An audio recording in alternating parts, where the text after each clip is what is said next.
Now we are proving this theorem.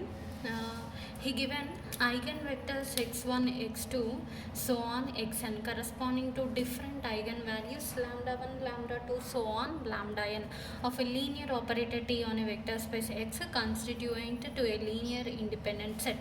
So ఇక్కడ ఏమి ఇచ్చాడు అంటే హైపోథసిస్లో T అనేది లీనియర్ ఆపరేటర్ అనే vector space X and it has basis vectors ఏంటి అని అంటే eigen vectors x1, x2, so on xn are the eigen vectors and lambda 1, lambda 2, so on are the eigen values. అయితే మనం ఏం చూపించాలి, ఈ లాంబ్డా వాల్యూస్ అన్నీ కూడా లీనియర్లీ ఇండిపెండెంట్ సెట్ అని చూపించాలి ఈ ఐగన్స్ వెక్టర్. సో ఈ సెట్ మొత్తం eigens vector x1, x2, so on xn అనే సెట్ లీనియర్లీ ఇండిపెండెంట్ సెట్ అని చూపించాలి.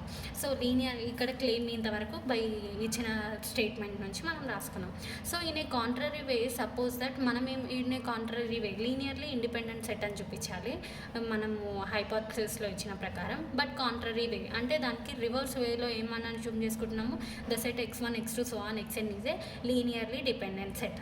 సో లీనియర్లీ డిపెండెంట్ సెట్ కాబట్టి one of the vectors say xm can be written as linear combination of these vectors అని చెప్తున్నాడు. So ఇవన్నీ linearly independent అని చూపించాలి. But మనం కాంట్రరీ వేలో లీనియర్లీ డిపెండెంట్ అని అజ్యూమ్ చేసుకుంటున్నాము. లీనియర్ డిపెండెంట్ అంటే సమ్ వాల్యూ ఎగ్జిస్ట్ అయింది అని అర్థం. సో ఆ వాల్యూ ఈ one of the vector XM is the linear combination of all these vectors అనేసి మనం రాసుకుంటున్నాం. ఓకే, చూడండి, వన్ వెక్టర్ సే మనం అజ్యూమ్ చేసుకుంటున్నాము ఎక్స్ఎమ్ అనేది ఒక వెక్టర్. ఆ వెక్టర్ని మనం ఎట్లా రాసుకుంటున్నాము అంటే linear combination of these vectors అని రాసుకుంటున్నాం. అందుకనే can be expressed as linear combination of preceding vectors, that is xm can be written as alpha 1 x1 plus alpha 2 x2, so on alpha m minus 1 xm minus 1 where I is equals to 1 to m.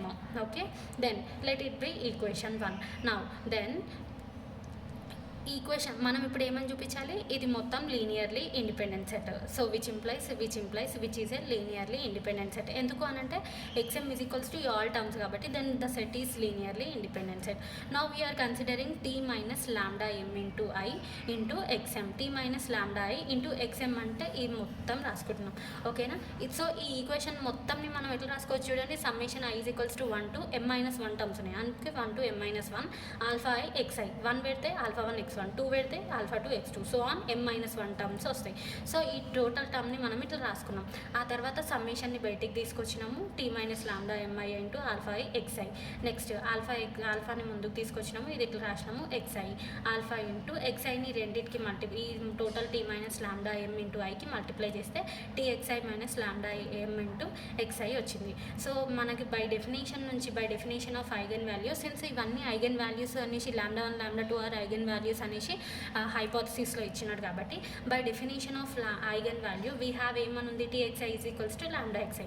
Already lambda 1, lambda 2, so on lambda n అనేవి eigen values అని హైపోథసిస్లో ఇచ్చింది కాబట్టి మనం ఈ definition use చేస్తున్నాం. By definition of eigen value టీxi can be written as lambda xi. అందుకే ఇన్ ప్లేస్ ఆఫ్ టీxi we substitute lambda i into xi minus lambda i into xi. ఈ రెండింటిలో కామన్ ఏముంది, xi కామన్ తీస్తే మనకి ఏమొస్తాయి, lambda i minus lambda m into xi. Therefore T minus lambda m into i of xm is equals to summation i is equals to 1 to m minus 1 alpha i into xi common తీస్తే lambda i minus lambda m అనే equation వస్తుంది. దీన్ని మనము equation 2 అని consider చేసుకుంటున్నాం. Okay, ఈ ఈక్వేషన్ని మనం సెకండ్ ఈక్వేషన్ లాగా కన్సిడర్ చేసుకుంటున్నాం. అయితే we know that the node point is T lambda is equals to 0 which implies then lambda is eigen value. So lambda అనేది ఆల్రెడీ ఐగన్ వాల్యూ అని ఇచ్చిండు అని అంటే టీ లాంబ్డా ఏమవ్వాలి, 0 అవ్వాలి, if and only if condition. So we know that the node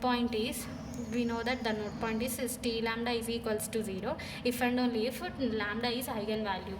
so lambda అనేది hypothesis నుంచి already eigen value అని ఇచ్చినాడు కాబట్టి టీ లాంబ్డా ఏమవ్వాలి, 0 అవ్వాలి.